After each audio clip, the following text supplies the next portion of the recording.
बिना किसी विघ्न के कार्य पूर्ण हो, तो मैं आगंतुक अतिथियों से निवेदन करूंगा कि मां सरस्वती का पूजन एवं माल्यार्पण करने का कष्ट करें। समस्त अतिथिगण।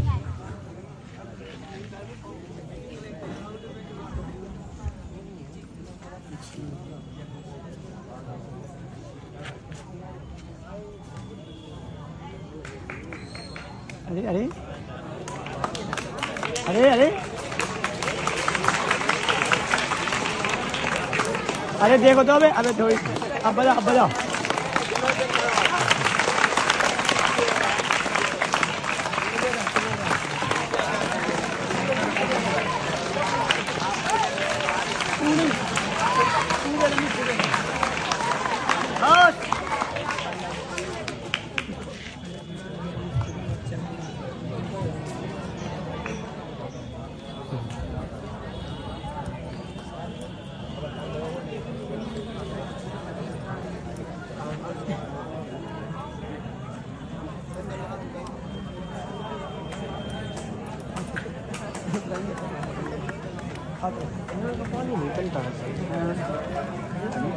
श्री गौतम को जो एक सफल उद्यमी है और आप अपने उनके संघर्ष की कहानी और उनकी सफलता की जुबानी उन्हीं के नाम उन्हीं के जवान से।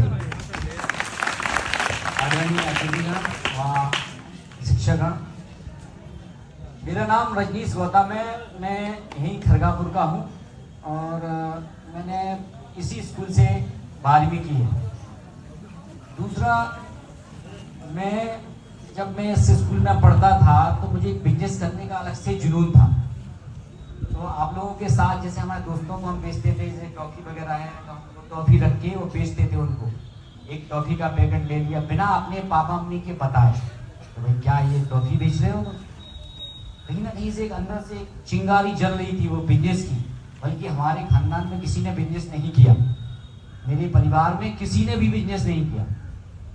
इसके बाद मैंने 12वीं कंप्लीट की और 14 मई 1997 में मैंने एक ऑटो पार्ट्स की दुकान ओपन की। यहाँ शायद एक ही 2 पार्ट्स की दुकान होती थी। उस समय राजदूत और मोटरसाइकिल एमएटी वगैरह का स्पेयर पार्ट्स में बेचता था। लेकिन वहाँ इस समय कोई पेट्रोल पंप नहीं हुआ करता था। तो 1 साल बाद मैंने 20 लीटर पेट्रोल खरीदा, मऊरानीपुर से एक कुपिया में भर के लाया और उसको धीरे धीरे बेचा, सेल आउट किया और 150 लीटर पर डे की बिक्री हो गई मेरी। ऐसे हमारे धीरे धीरे ग्रोथ होती गई और 2002 में 97 से 2002 में मैंने एक LG संपूर्णा और इस मॉडल आते थे LG कंपनी के टीवी के, तो मैंने वो टीवी बेची। फिर इसके बाद मैंने 2002 में इलेक्ट्रॉनिक्स का शोरूम खोला, जो खरगापुर के इतिहास में एक पहली बार कोई शोरूम इलेक्ट्रॉनिक्स का। यहाँ टीवी और फ्रिज भी मिलता था। ये लोगों का एक सपना था कि यहाँ नहीं मिलेगा, वो तो डेलाराम टीकमगढ़ में मिलेगा। जो पुराने लोग हैं उन लोगों को पता होगा। तो एक नई खोज, यहाँ डिस्क नहीं मिलती थी, वो छतरी फालना की छतरी आती थी चंद्र वाली। तो एक नई खोज में रहा मैं हमेशा कि जो यहाँ नहीं मिलता वो यहाँ हम अपने खरगापुर में बेचेंगे। एक जो प्यार होता है खरगापुर के लिए, जो हमें आज भी हमारे दिल में है। मैं करीब 24 देश घूम के आया हूँ आउट ऑफ इंडिया। मैं अभी करीब ताशकंद गया था मैं, तो करीब 8 दिन बाद वो 7 स्टार लाइफ कुछ दिन तक ये अच्छी लगती है। और अभी मैंने हमारा एक YouTube चैनल है सिंह ट्रैक्टर्स खरगापुर के नाम से, आप लोग सर्च करना, उस पर ही मैंने वो वीडियो डाला था। वो वीडियो बनाते बनाते एक रोने सा लगा था। 8 दिन बाद ऐसा लगता है वो 7 स्टार लाइफ काटने लगती है अपने आप, कि वो हमारा इंडिया वहाँ लगता है। जो अभी मैंने देखा कि आपने जो गीत गाया वंदे मातरम माला, तो मेरे रोंगटे खड़े हो गए। ये प्यार और भी आगे बढ़ता है जब अपन इंडिया से बाहर जाते हैं। उस चीज का एहसास होता है कि हमारा इंडिया ही सब कुछ है। भले ही हम कचड़े में या गंदी जगह रहें या कहीं भी रहें, हमारा ये जो भी इंडिया है, हमारा भारत देश है, हमें इससे प्रेम है। उस चीज का एहसास हमें आउट ऑफ इंडिया जाने के बाद पता चलता है। तो मेरा सफर 2004 में मैंने बजाज ट्यूबुलर की एजेंसी ली और ट्यूबुलर के बाद मैंने 2015 में एज ए सब डीलर महिंद्रा ट्रैक्टर की एजेंसी ली। 2018 में मैं ट्रैक्टर का डीलरशिप लिया मैंने, मेन डीलरशिप महिंद्रा ट्रैक्टर का। और 2020 में मैंने छतरपुर जिले में बड़ा मेहरा और खुआरा की भी एजेंसी, माने 2 जिलों में मेरी एजेंसी 2 बोर्ड पे हैं। अभी मेरी 3 फर्में हैं total. Singh tractor private limited बड़ा मलेरा, सिंह ट्रैक्टर्स खरगापुर और सिंह ऑटोमोबाइल्स और इलेक्ट्रॉनिक्स का भी बिजनेस अभी चल रहा है, जिसमें हमारा ब्रांच है जतारा, पलेरा, दिगोड़ा, भंगोरी कला, गुहारा, बड़ा मलेरा, ऐसी हमारी ब्रांच है। एक छोटे से स्केल से स्टार्ट करके मैंने वो 20 लीटर पेट्रोल इकट्ठा करके मैंने ऑटो पार्ट्स का एक नट बेच के, क्लिच वायर आता था उस समय पे, एक अंदर से जुनून होता है आदमी के अंदर, वो आपके अंदर नहीं। आप मैं जानता हूँ कि इतना अच्छा मैं मनीष भैया जैसा पढ़ाई में इतना तेज नहीं था, आज भी नहीं, मगर एक जुनून था मुझे कि मुझे कुछ करना है। भले ही आप पढ़ाई में आगे ना हो, भैया ने कहा कि स्पोर्ट्स में मैं आगे रहा, क्रिकेट खेला, मैं खूब पढ़ाई की और पढ़ाई में उतना मन नहीं, उतना दिमाग नहीं था, तब मैं बिजनेस में उठा और मैं क्रिकेट में भी संभाग खेल के आया हूँ। तो कहीं ना कहीं ये जरूरी नहीं है कि आप उच्च स्तर से पढ़ाई करके आप माने पढ़ाई में आगे हो। जिस चीज में आपका मन लगे, जिस चीज में आप मन लगे उसमें पूरी तरह से डूब जाओ और लक्ष्य को निर्धारित करो कि हमें वो करना है। ये 10वीं 12वीं की जो एक ऐसी एक चौराहा है, मैंने पिछली उसमें भी बताया था कि आपको इस मंजिल को पाने के लिए एक लक्ष्य निर्धारित करना पड़ेगा कि हमें कहाँ जाना है। जैसे चौराहे के बाद हमें पता चला टीकामोड़ जाना है कि छतरपुर जाना है, तो उसी रोड पे जाना पड़ेगा आपको, तभी तो आप पहुंचेंगे वहां पे। और अगर आप ये निर्धारित नहीं कहेंगे तो जैसे पागल रास्ते में मिलते हैं ना, घूमते चलते जाते हैं, जहाँ रोटी मिल गई वहाँ खा लिया, जहाँ पानी मिल गया वो पी लिया। आपका लक्ष्य निर्धारित नहीं होगा तो यही कहानी है।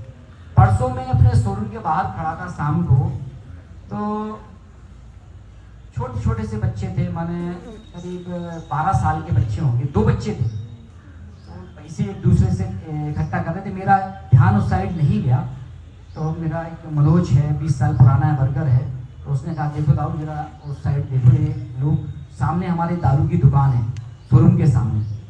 तो 12 साल के बच्चे ने क्वार्टर खरीदा 50% और वो जाके और लेके आ गया। और मैं गौर से देखता रहा कि हमारा इस देश का युवा किस ओर जा रहा है। मैं तो अचंभा रह गया। आप लोग भी गुटखा खाते होंगे, कुछ लोग नहीं खाते हैं तो बहुत अच्छी बात है। ये 10वीं 12वीं के छात्र जो है कहाँ जा रहे हैं? ये अभी अभी से जो देसी दारू जो या इंग्लिश दारू जो इस माने ऐसा लगता है जैसे कोई पौधा लगाया है उसमें हम तेजाब डालें तो इसका क्या होगा। इसी प्रकार से आप गुटखा और ड्रिंक डाल के अपने आप को बर्बाद कर रहे हैं। अभी जाग जाओ, ये समय आपका बहुत इस माने इतना कीमती समय है कि आप कुछ नहीं। अभी आपको ये लगता होगा यार आज से नहीं, आज का मोटिवेशन हम लोगों का सुन के आप कहेंगे नहीं कल से हम बढ़िया पढ़ाई करेंगे, अच्छा बनेंगे, एक काम तो रविवार से करेंगे, ऐसे मेरे मन में आता था। अभी वो बढ़िया टेबल कुर्सी लगा ली अपने घर के किसी कमरे में और बस अब सुबह उठ के पढ़ाई करेंगे। यार आज नहीं उठ पाया, मैं परसों से करूंगा, परसों से नरसों, ऐसे महीने के महीने बीत जाते हैं, फिर भी हमारी पढ़ाई उस लक्ष्य की ओर नहीं जा पाती। बिल्कुल सतर्क हो जाओ, एकदम स्ट्रिक्ट हो जाओ। इस शरीर को तपाना है, हमें तपाना है। अभी एक जो आग आपके अंदर जल रही है उसको विचलित करो और अपने शरीर का ध्यान रखो। सबसे पहले फिटनेस होती है। आपका शरीर अगर सही नहीं होगा, चाउमीन बर्गर और जाने क्या क्या चीजें खाके अपन इस शरीर को बर्बाद कर रहे हैं। दूध पीते नहीं है, माँ पिलाती है, नहीं पीना मम्मी, बुरा लग रहा, अच्छा नहीं लग रहा। चाउमीन खाएंगे आप, बर्गर खाएंगे, जाने कितने केमिकल्स आप अपनी बॉडी के अंदर डाल रहे हैं। मैं 40 इयर्स का हो गया हूं, लगता हूं कि आप लोगों को 40 साल का। ये अपने आप को ऐसा फिट रखो कि लगे अभी तो आप 25 इयर्स के हैं। हमेशा कम देखो उम्र में। अभी मैं देख रहा हूं बहुत से बच्चे कुपोषित हैं, कुपोषण के शिकार हैं। मेरे चेहरे पे देखो, आपके स्टाइल से आपके बाल कटे हुए हैं, इधर से बगल से टकले हैं, ऊपर से अच्छा लग रहा है, क्या है ये? सबसे पहले एक इंसान बनो, आप बहुत अच्छे इंसान बनो और संस्कार लाओ। माँ बाप ही भगवान होते हैं, ऐसे आप उनको मानो, तब जाके आप किसी लक्ष्य को पा सकते हैं। महाभारत की एक घटना है, आपने गौर से सुना होगा। हमें तो ये लगता कि शायद रामायण और महाभारत में भी आप लोग इंटरेस्ट लेते हो, क्योंकि एक मोबाइल है, सारे गेम मोबाइल। जैसे भैया ने कहा कि क्रिकेट खेलो, इसका एक्सरसाइज करो, नहीं करते आप लोग। ये मोबाइल ही आपका सारा गेम है और सारा मोबाइल में समय व्यतीत करते हैं। 4 दोस्त भी बैठे हैं तो चारों अपने अपने मोबाइल लेके और बिजी।